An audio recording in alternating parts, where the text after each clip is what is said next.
날씨에도 나라를 지키기 위해서 그 교회가 걱정돼서 함께 해주신 모든 애국동지 여러분 사랑하고 축복합니다. 화면이 보이시나요? 어제 제가 전광훈 목사님에 대해서 구속영장 청구서가 지금 청구서가 나와 있는데 제가 청구서를 한번 검토를 해봤습니다.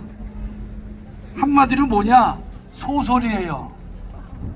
그것도 삼류소설.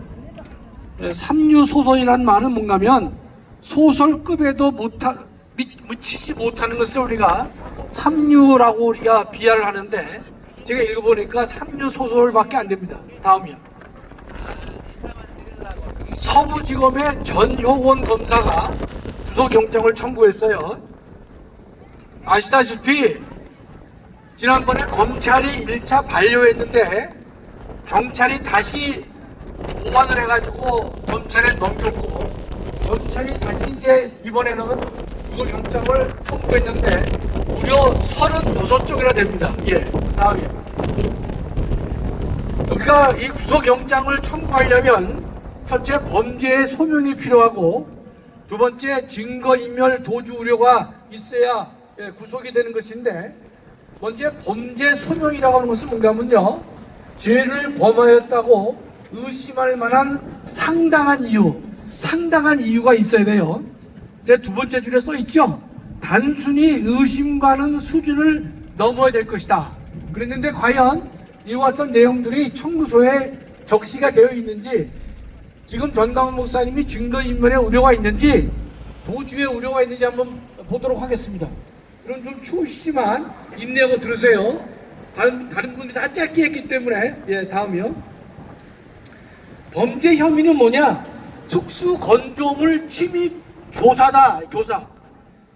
다른 말로 하면 이제 법원을 정범들이 침입했기 때문에 법원에 침입하라고 목사님이 시켰다 이 뜻입니다. 특수 공무집행 방해 교사는 뭔가면 법원에 들어간 친구들하고 경찰하고 충돌이 있을 거 아닙니까? 그럴 경우에 충돌에 대해서 경찰을 폭행하고 때리고 뭐 하는 공무집행 방해를 목사님이 교사시켰다 이 뜻입니다.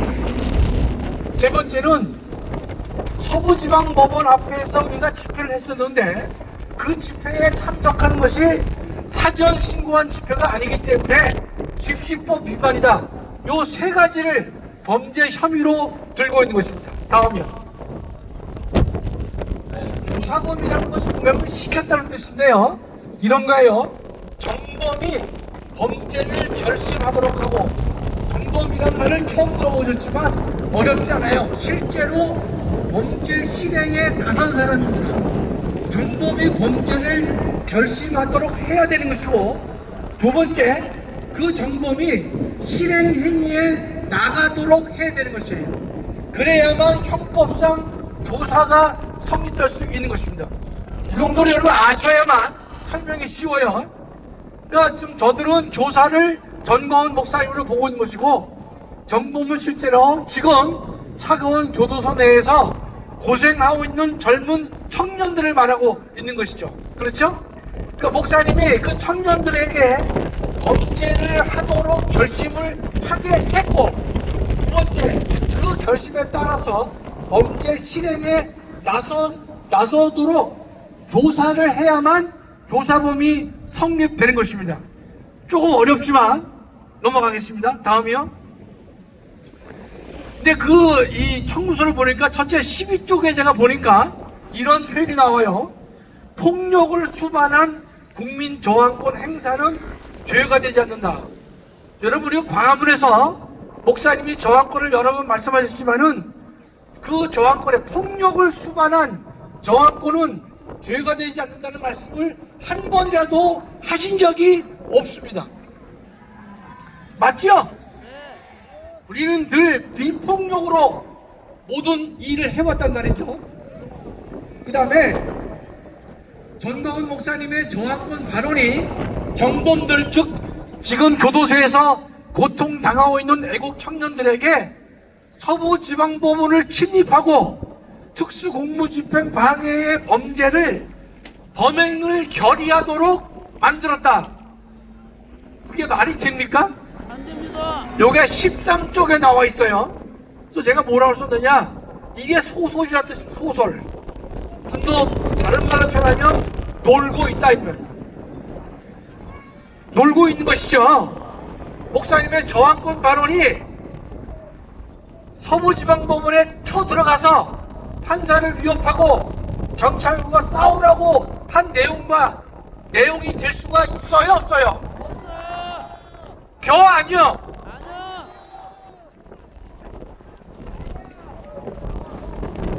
전준환 목사님만 할 수 있는 거 아니죠, 그렇죠? 예. 저는 전라도 버전 아니고 충청도 버전을 합니다. 겨 아니요. 아니요. 자, 다음이요. 11쪽인데요. 서부지방법원과 당직 판사를 상대로 공격하라는 공개적 메시지를 통해 범행을 조사했다.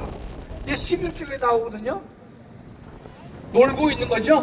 맞습니다. 놀고 있어요, 이 인간들이. 검사가. 다음이요. 또 집시법을 얘기하고 있는데 서부지방법원 인근에서는 별도의 집회를 하지 않았다라고 14쪽에 되어 있는데 이게 명백한 거짓말이에요. 우리가 확인해 보니까 세 군데에서 집회가 신고가 돼 있었습니다. 신고가 돼 있는 집회를 우리가 광화문에서 있다가 그 서부지방법원으로 갔단 말이죠.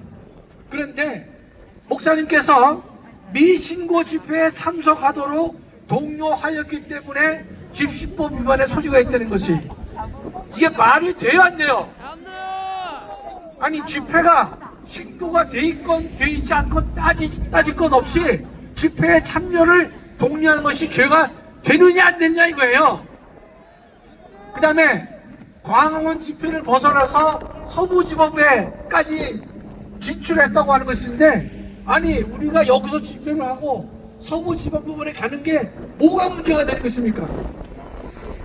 여러분, 항상 항의 집회는요, 그 건물 근처에서 하는 거예요. 대학교에서 학생들이 등록금을 올렸다. 그럼 어디 가서 데모합니까? 대학 총장실 앞에 가서 데모하죠. 등록금 올렸다고 할 때 대학생들이 강릉 앞바다에서 데모합니까? 국세청에서 세금을 올리면 어디 가서 데모해야 돼요? 국세청 앞에 가서 데모해야죠. 속초 바다에서 데모합니까? 헌법이 말하고 있는 집회의 자유는 항의할 수 있는 대상을, 장소를 선택할 수 있는 자유가 거기에 포함되어 있는 것입니다. 따라서 서부지방법원에서 윤석열 대통령의 구속영장을 발부할 것이냐 말 것이냐에 대한 실질심사가 열렸기 때문에 많은 애국 국민들은 서부지방법원 앞에서 집회를 했던 것입니다. 너무나 당연한 것이죠. 자, 다음이요. 제가 뭐라고 썼냐면, 서부지방법원의 집회는 그 집회에 참석하려면 필요한 티켓이 필요합니까?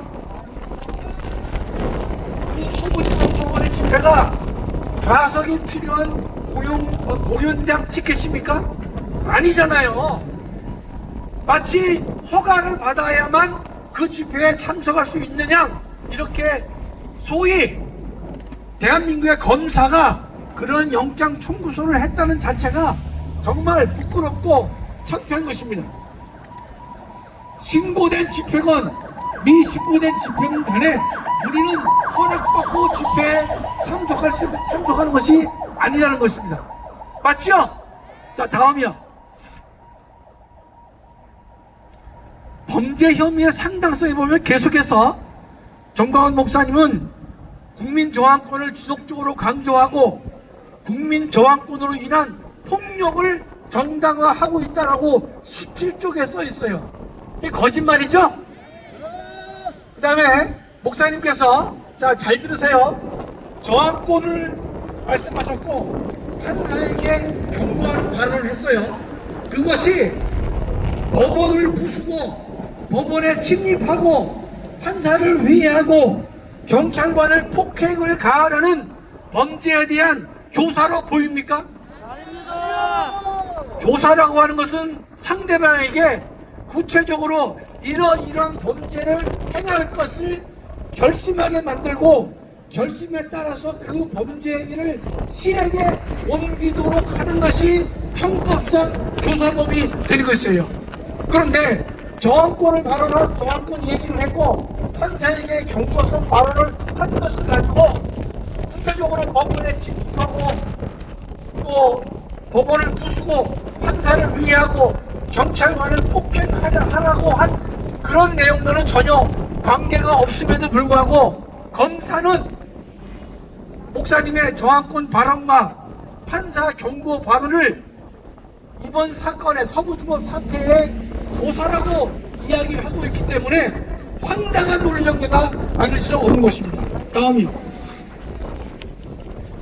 목사님의 말씀은 국민을 깨우치는 교훈이자 계몽이 된 것이고 판사에게 진실된 결정을 내려야 한다는 것을 주권자인 국민으로서 항의를 한 것에 불과한 것입니다. 다음이요.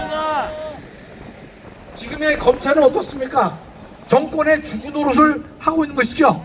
권력의 감시기관 이해야 될 검찰이 권력의 주구 노릇을 하고 있기 때문에 검찰의 정체성은 상실되어 있다고 봐야 될 것입니다.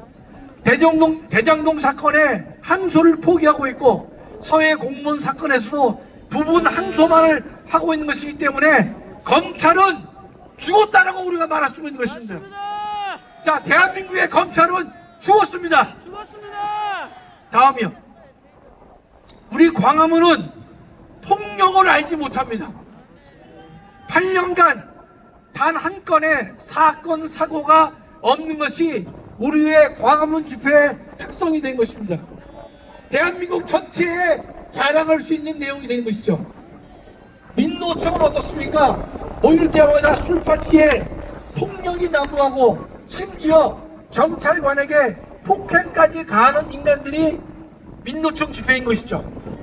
우리 광화문 집회는 풍경을 알지 못하는 집회가 되는 것입니다. 다음이요. 증거인멸의 우려가 있다고 얘기를 하는데 지금 목사님 사택과 교회 사무실 등에 대해서는 이미 몇 번 압수수색이 나왔습니다. 나와서 당의 경찰이 물적 증거가 전무하다고 하는 사인까지 문서상 만들어서 우리 측에 전달을 한 바가 있는 것입니다. 그랬는데 지금 경찰은 뭐냐? 뭐 관련자들이 핸드폰도 바꾸고 PC를 교체했다라고 떠드는데 모든 사람은요, 이 PC나 핸드폰은 자신의 개인적인 사항들이 들어가 있기 때문에 늘 교체를 하고 제3자가 알기를 원하지 않는 것이기 때문에 당연히 있을 수 있는 행위에 불과한 것입니다. 다음이요. 전광훈 목사님을 구속하지 않으면 증거를 조작할 가능성이 있다고 하는데 무슨 조작 증거가 무슨 증거 조작이 가능하다고 하는 것이 제 상식으로는 이해가 되지 않는 것입니다. 물적 증거가 없다라고 분명히 경찰은 문서로 저에게 써준 바가 있는 것인데 지금 예컨대 인적 증거를 감출 이미 영상에 다 나와 있는 것이고 보존되어 있는 상태이기 때문에 증거 조작의 가능성은 전무한 것인데 증거 조작의 가능성이 있다라고 떠들고 있는 것입니다. 다음이요. 우리 정광훈 목사님을 구속하지 않으면 지방에 은신할 가능성이 있다는 거예요. 자, 웃지 않을 수가 없죠. 첫째 줄 보면 잦은 해외 출입국을 했다라고 해요. 93년부터 다 계산을 했더라고요. 93년부터 2025년까지 목사님께서 104번 해외에 나가셨어요. 32년 동안 104번이면요 많이 나가신 것도 아니에요. 실제로 어거지로 떠드는 것이죠. 그래서 하는 말이 문장에 28쪽에 있어요. 지금 전광훈 목사님은 전국에 5,300여 개의 위치를 알 수 없는 거점에 대한 대표와 회원을 관리하고 있다. 이게 말이 됩니까? 따라서 알지 못하는 곳에 문신처를 제공할 가능성이 농후하기 때문에 전광훈 목사님을 구속해야 된다 이렇게 말하고 있는 것이 언제든지 도망할 염려가 있다고 그래요. 한마디로 뭡니까? 놀고 있는 거죠. 맞아요. 우리 전광훈 목사님은요 도망가실 수가 없어요. 키가 커서 다 보여. 정신의 목사님은 혹시 몰라요. 예. 그러나 전광훈 목사님은 어디 숨을 데가 없어요. 다 보이기 때문에. 다음이요. 이번 수구지로 사태의 핵심과 본질은 뭡니까? 현직 대통령에 대해서 체포영장이 발부돼서 제가 날짜를 다 써놨어요.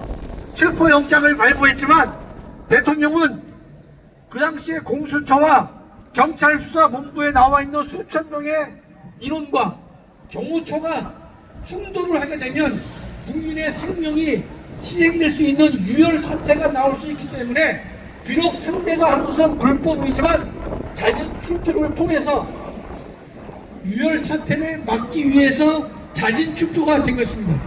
저들은 체포영장을 집행했다고 보지만 우리는 잦은 출두가 되었다고 보는 것이에요. 체포영장이 되면 48시간 이내에 구속영장을 청구해야 되는데 바로 그날 1월 18일 날 구속영장 실질심사를 서부지방법원에서 했던 것입니다.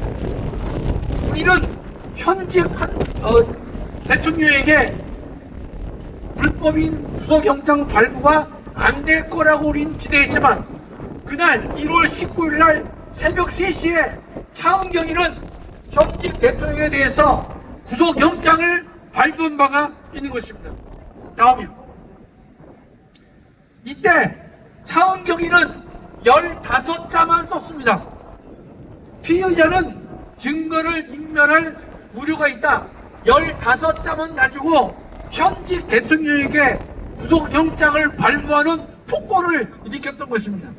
그렇다면 외국 청년들이 그 당시에 그것을 보고 울분을 참지 못해서 일어난 사건이 아닌 것이지 전광훈 목사님이 저항권 말씀을 하셨고 또 판사에게 경고 말씀을 하셨기 때문에 이 청년들이 서부지방법원에 침입을 하고 부수고 또 판사를 위하고 경찰관과 싸웠다. 그것은 전혀 양자 사이에 인과관계가 존재하지 않는 것입니다.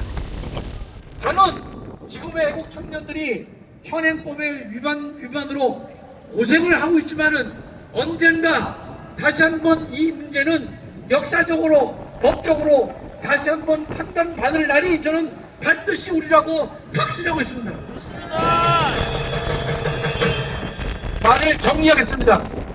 내일 화요일 날 영장 실패심사를 우리 전광훈 목사님께서 받으시게 되는데 저는 그것을 담당하는 서부지방법원 영장 전담 판사에게 권면하고 싶습니다. 무슨 권면이냐? 지금의 사법부는 이재명 정권에 의해서 농락당했고 실용당하고 있는 것입니다. 이보다 더한 실용을 경험한 적도 없고 앞으로도 없다고 저는 확신하고 있는 것입니다.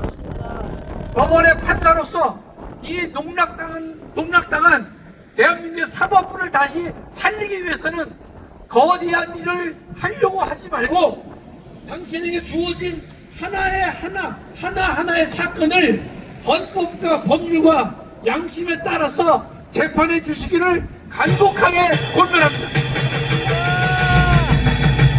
작은 사건 하나하나마다 대한민국 판사들이 헌법과 법률과 양심에 따라서 재판을 하게 될 때 그 개개 사건이 모이고 또 모이고 뭉치게 되면 대한민국의 사법부의 독립은 저는 달성될 수 있다고 저는 확신하고 있는 것입니다. 그렇다면 삼류 소설에 불과한 서부지검의 검사가 청구한 구속영장 청구서를 영장 전담 판사께서는 분명히 헌법과 법률과 양심에 따라서 설득력이 전혀 없는 것이다. 결정을 내려주시기 바라는 것이고 우리 헌법에는 무죄 추정의 원칙이 있습니다. 무죄 추정의 원칙이 있기 때문에 모든 수사는 불구속 수사를 원칙으로 해야 되는 것이고, 모든 재판도 불구속 재판을 원칙으로 하라라고 헌법은 명령하고 있는 것이에요. 그렇다면 영장 전담 판사도 헌법의 무죄 추정의 원칙을, 그 정신을 분명히 깊이 깨달아서 불구속 수사와 불구속 재판을 함으로 인해서 우리 국민들의 인권을 보장하고 확립하는데 기여해 주실 것을 간절히 권면하겠습니다. 감사합니다.